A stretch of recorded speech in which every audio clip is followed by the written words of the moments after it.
Excuse-moi, grand. Bonjour. S'il te plaît, tu peux me dépanner une cigarette, s'il te plaît? Non. Merci. Bonjour, grand. Tu peux me dépanner une cigarette, grand, s'il te plaît? Merci, grand. Merci. Bonne journée. Ça m'arrive de faire la manche. J'ai rien. Au lieu d'aller voler, je préfère de quémander.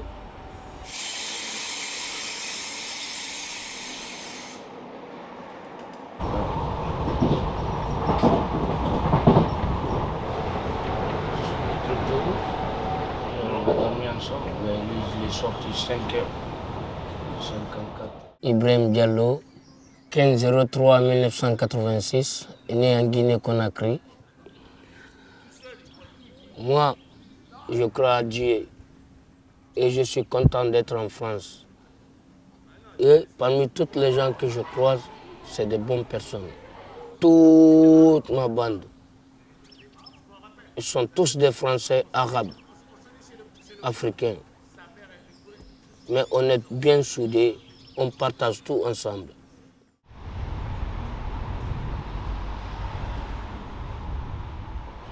C'est ça que ça fait au moins, depuis que je suis en France, en 9 ans. Depuis j'étais à rive droite, après c'était ici Champion, maintenant c'est à Saint-Cyr. Envers moi quand même, ils sont gentils envers moi. Parfois, ils me donnent des tickets de restaurant à 8 €. Parfois 2, parfois 3, parfois un seul. Et je suis domicilié là-bas, je suis accompagné par eux. Bonjour, monsieur, dame. Bonjour, ça va, Titi? Ça va et toi? Tranquille, tu vas bien? Oui, je vais bien. Ça se passe bien? Très bien. Et ici, c'est pas l'hôtel, hein. C'est une association. Hein. C'est moi le boss. Hein. 40 points. Oui, c'est moi le boss. Je m'appelle Serge. Alors moi je suis Serge Bad, je suis responsable de l'accueil du jour depuis à peu près 1 an maintenant. Je suis éducateur spécialisé de formation. Ça fait 15 ans que je suis dans le milieu associatif, spécifiquement SOS Accueil.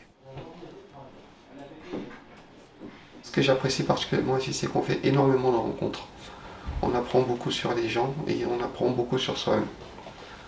Parce que les histoires de vie des personnes nous contraignent à une certaine humilité et ça nous permet aussi de relativiser tout ce qu'on peut trouver de très compliqué dans notre vie qui au final peut être dérisoire en fait. C'est exigeant en plus les gars. Ah ouais, attends, faut calmer là. C'est pas moi qui paye.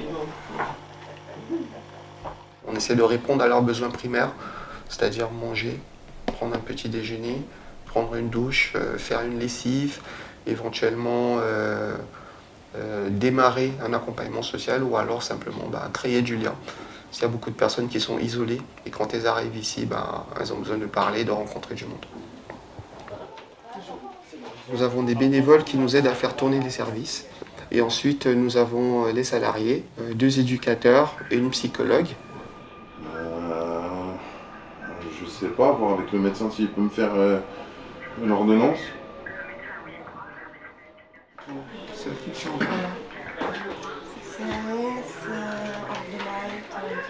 sont...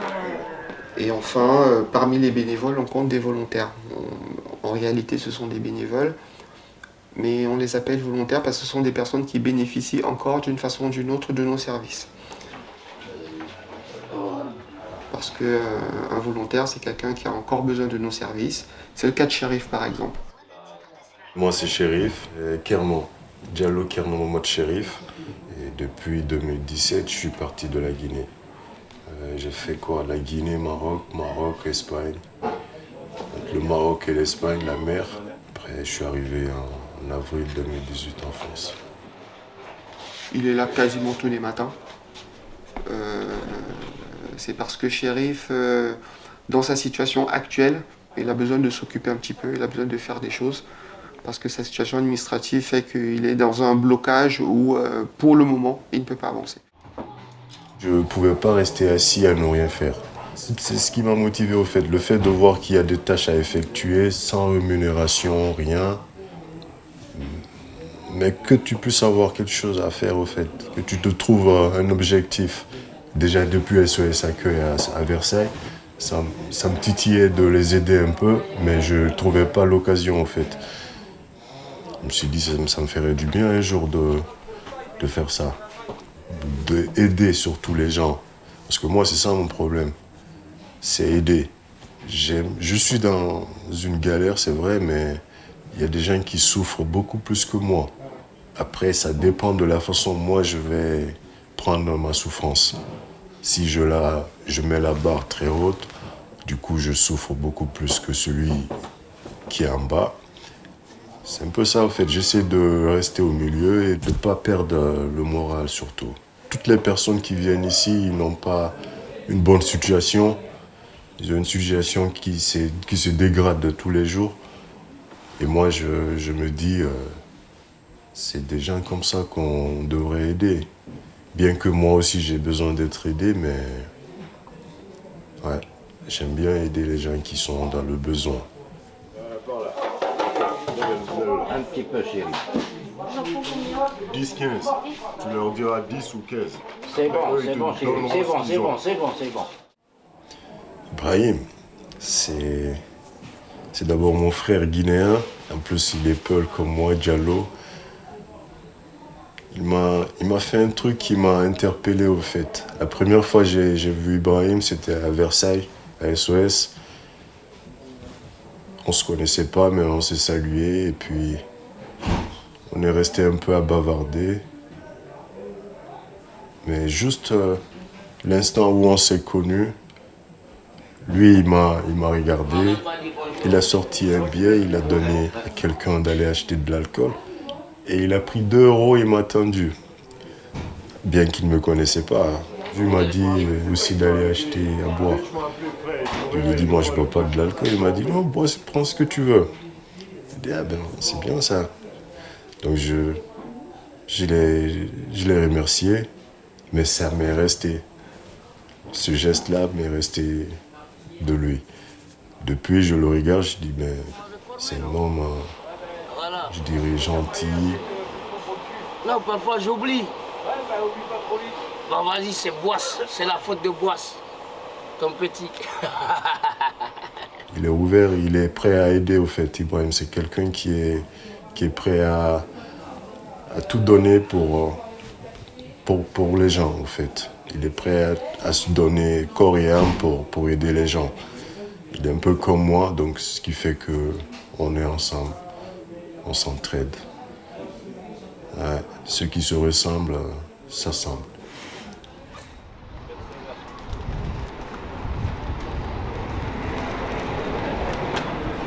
C'est parce que, bon, la plupart, si je partage avec les gens qui partagent avec moi quand je suis en galère. Les gens qui pensent à moi, même si parfois je ne les demande même pas. Ibrahim, il y a quoi? Tu as besoin de quelque chose? Je dis oui. Quoi? Parfois je dis cigarette, parfois je dis argent, ils me donnent. Donc moi aussi, si jamais je partage avec eux, c'est ça qui est bien dans la vie. Même mes ennemis, je partage avec eux, moi. Je m'en fous. Parce que je suis soigné par le partage. Tu vois? Ma mère, je l'ai connue comme ça. C'est pas ma faute. Parce que ma mère, elle est comme ça. Elle garde les enfants des gens. Elle les nourrit, elle les habille, elle fait tout.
jogo mo de tuma wada mo kaya gadu magabanan ma.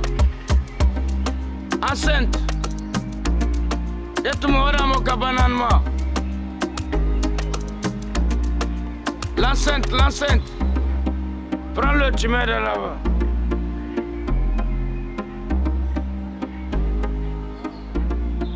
Alina minje ko boss je dandi ko fetudo.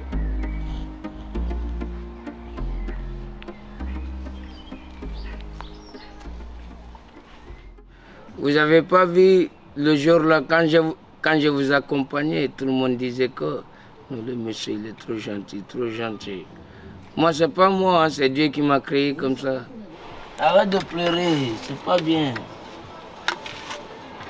Arrête de pleurer, s'il te plaît. Mais le problème, je ne sais pas où vous habitez, je ne peux pas aller vous aider. Vous ne m'avez pas donné votre adresse ni rien. Ok, il n'y a pas de souci. Appelle-moi plus tard. Ok, vas-y, bisous. Ouais, la Guinée, tu vois, il y a plein d'ethnies, tu vois. Il y a plein d'ethnies. Moi, je suis peu. Mais je suis grandi dans les mains des Soussous, tu vois. Moi, c'est pas ma mère qui m'a élevé. C'est son frère qui m'a élevé, paix à son âme. Tu vois. Donc, moi, je suis grandi là-bas. Même ma bite a été coupée là-bas, tout.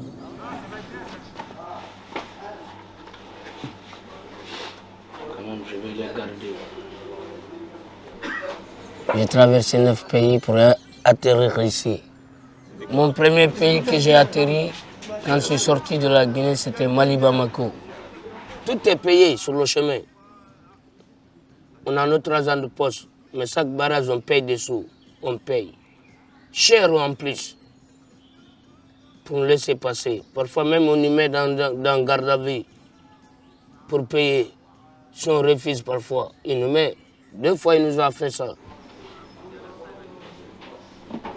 On a tapé Burkina aussi, on est passé là-bas, on a mangé du foufou. C'est là-bas qu'on m'a volé mon téléphone. Après je ne pouvais plus contacter ma famille. Jusqu'à ce que je suis rentré en Italie. Et je n'avais pas mes nouvelles. Ils pensent que ouais, je suis mort. Le dernier pays, avant qu'on prenne le désert, c'était Niger. Là-bas, à 2 h du mat, tu vas penser qu'il est 8 h. Nous, on se réveillait comme ça. Parce qu'on a peur. Ils nous attaquent, les flics. Parce qu'ils savent qu'on fait clandestin, on bouge. On a eu des problèmes au désert. Parce qu'il y a un moment, on n'avait plus de l'eau. Donc le mec, il a dit, si on n'a pas de cigarette, il ne va pas en donner de l'eau. Personne n'avait de cigarette sauf moi, comme par hasard. Il a dit, 1 cigarette, 20 litres. 2 cigarettes, 40 litres. 3 cigarettes, 60 litres. J'ai sorti mon paquet. Tout le monde était content. Ah, Ibrahim, tu nous as sauvés. J'ai dit, mais ce n'est pas moi qui vous a sauvés, hein. C'est Allah qui nous sauve, nous tous. Je lui ai donné. Et puis c'est un cheval qui court, il tape le cheval, il court, il remonte l'eau. À un moment aussi, ça c'est fini. Au milieu du désert encore, on n'avait plus de l'eau encore. On a trouvé un puits, l'eau il était jaune. On filtrait nos t-shirts comme ça pour boire. Pour sauver notre vie. On n'avait pas le choix. On est arrivé à Misrata aussi. Misrata, c'est Libye. On est arrivé là-bas aussi, laisse tomber, tout est cher. C'est pas comme la capitale Libye, tu vois. Et on est arrivé, on était enfermés dans une maison. C'est une seule personne qui doit sortir, aller faire les courses. Tu vois, il achète tous les condiments, il revient. Tu es libre, mon frère, tu es libre. T'as capté ou pas? De quoi tu parles? Il ne faut pas traîner dehors, sinon on te kidnappe. On te met en prison, on te torture, tu appelles tes parents pour envoyer de l'argent, ils te libèrent pour continuer ton chemin. Mais moi, tout ça, ça ne m'a pas arrivé. Dieu m'a sauvé mon chemin. Alhamdoulilah, je remercie Dieu encore avec son prophète. On nous a fait monter, il était 23 h. Moi, je ne savais même pas que j'allais bouger. Parce que c'est le gars, c'est lui qui choisit. Tiens, toi, lève-toi. Tiens, lève-toi. Tiens, lève-toi. Tiens, lève-toi. Le chef, il a dit quoi? Là, on va vous fouiller avant de descendre à la mer. Donc, celui qui est intelligent, il n'a qu'à casser son argent, celui qui a l'argent. Moi, c'est mon languette, j'ai ouvert, j'ai bloqué mes sous là-bas. Mon pote Ousmane Baldé, lui, c'est dentifrice, il a vidé, il a mis ses sous dedans. Il a bloqué, on dirait c'est dentifrice qu'il a. Donc nous les deux, on a reçu.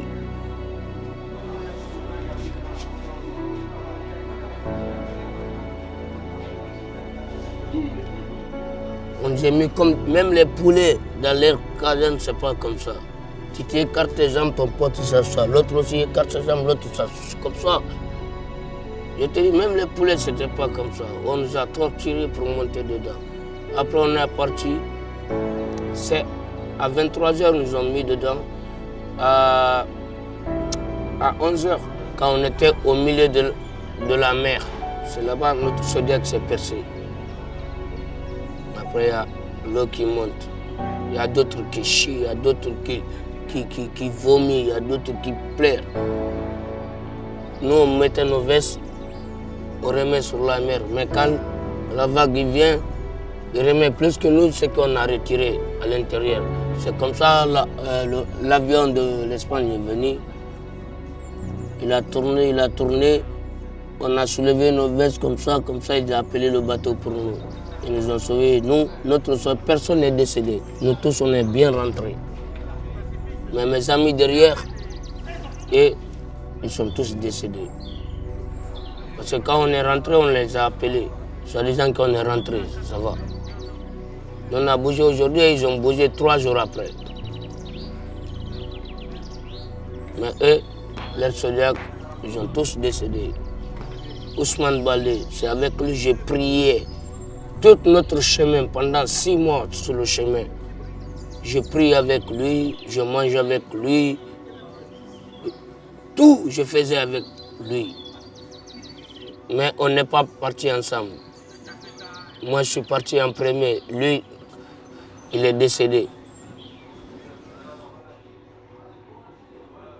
Quand je suis arrivé en Italie, on nous a envoyés dans une campagne, pas à la capitale.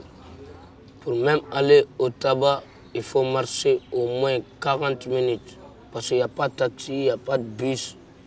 Donc on marchait à pied, on nous donne des gilets jaunes pour le soir. On nous payait chaque une semaine 30 €. Non, c'est chaque 10 jours. Je me rappelle, c'est chaque 10 jours.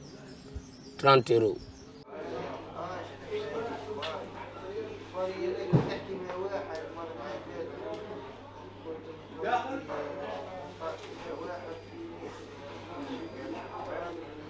Ils m'ont refusé 2 fois les papiers, c'est ça seulement qui me saoule. Sinon, ils sont tous gentils avec moi, les flics, tout.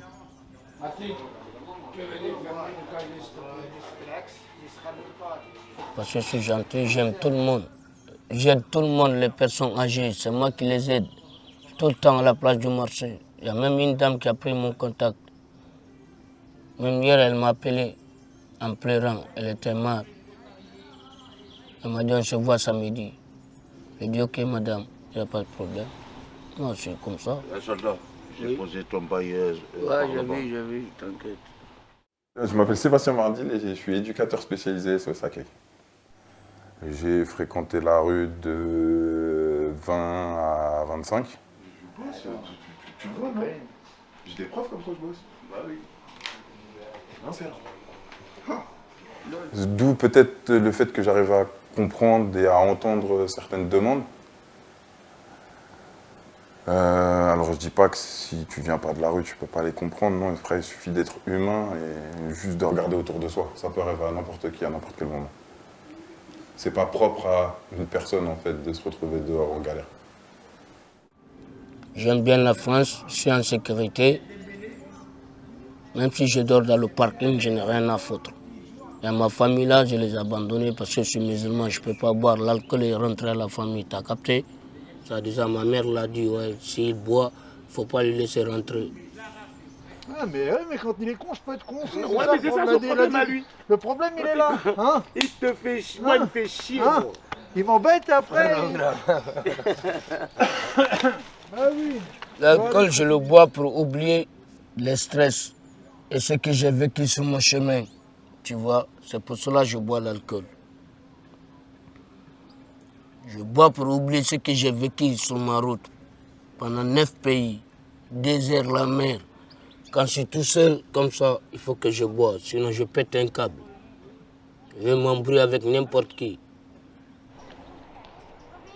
Jamais de la vie, je ne regrette pas. Je ne regrette pas, j'ai envie même de mourir ici. On m'envoie mon corps là-bas, dans mon pays, si je n'ai pas les papiers. Mais la France, j'avoue, avec les associations, Secours catholique, SOS Accueil, CSAS, ils prennent soin de nous. La Croix-Rouge, la Maraude, ils prennent soin de nous. Même si on n'a pas de vêtements, on les appelle, ils nous donnent. Ils nous donnent à manger. Ils nous donnent même là, vas-y. C'est parce que pour l'instant, je n'ai pas envie d'aller dans les stations pour dormir. C'est pour cela que je reste dans le parking. Parce que là-bas, il n'y a personne qui va me donner des ordres. Parce que dans les stations, il y a des lois, il y a des règles. Tu as capté ce que je veux dire? Il faut rentrer à partir de 19h, il faut sortir à partir de 8h. Donc moi, j'aime pas ça. Ils me connaissent par cœur. Moi, je préfère de rester dans mon parking. Je me réveille tout seul.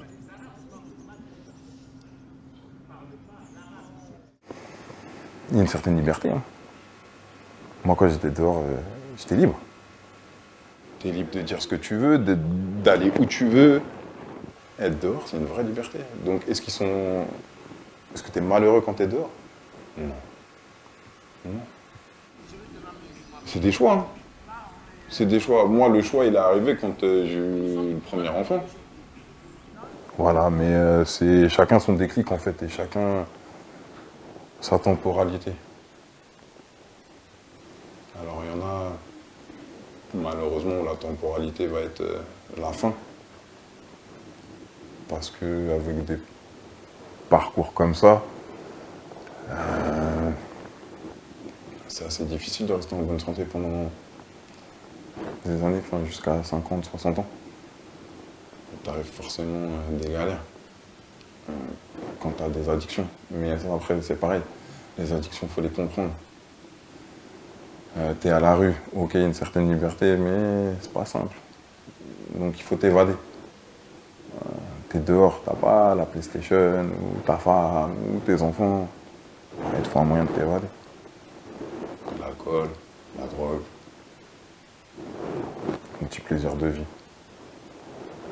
Donc c'est pour ça que tous les parcours sont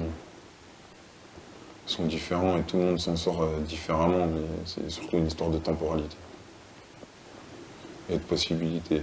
Parce que quand ça fait un moment que tu y es, généralement, c'est compliqué de t'en sortir. Depuis que je suis rentré en France, ça fait 9 ans, je n'ai jamais eu les papiers.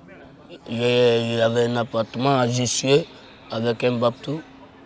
Il s'appelle Patrick Brissot. Maintenant, comme il est devenu vieux, je ne peux pas prendre soin de lui.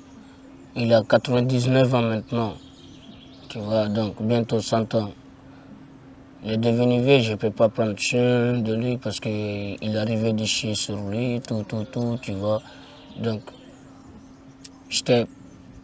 comme je n'ai pas les papiers, sinon l'appartement, je pouvais le garder. Mais je ne pouvais pas, parce que c'est à son nom. C'est un appart, tu vois. Il m'a gardé 5 ans. Il s'appelle Patrick Brissot. Je n'abandonne pas, je ne baisse pas les bras. Comme ils ont dit, quand tu fais 10 ans dans le territoire, tu as le droit d'avoir les papiers, j'attends. Mais je fais mes démarches. Moi, mon rêve, c'est quoi? D'avoir mes papiers et d'aller voir ma mère. Je travaille 1 an ou 2 ans. Bon, je pars en Guinée, je veux voir ma mère. Je reste 1 semaine, 2 semaines ou 1 mois. Et après, je me retourne encore, je continue à travailler. C'est ça mon rêve. Pas plus. pas d'argent, je m'en bats les couilles d'avoir mes papiers. Je vais travailler dur, fort, pour avoir ce que je veux, pour aller voir ma mère.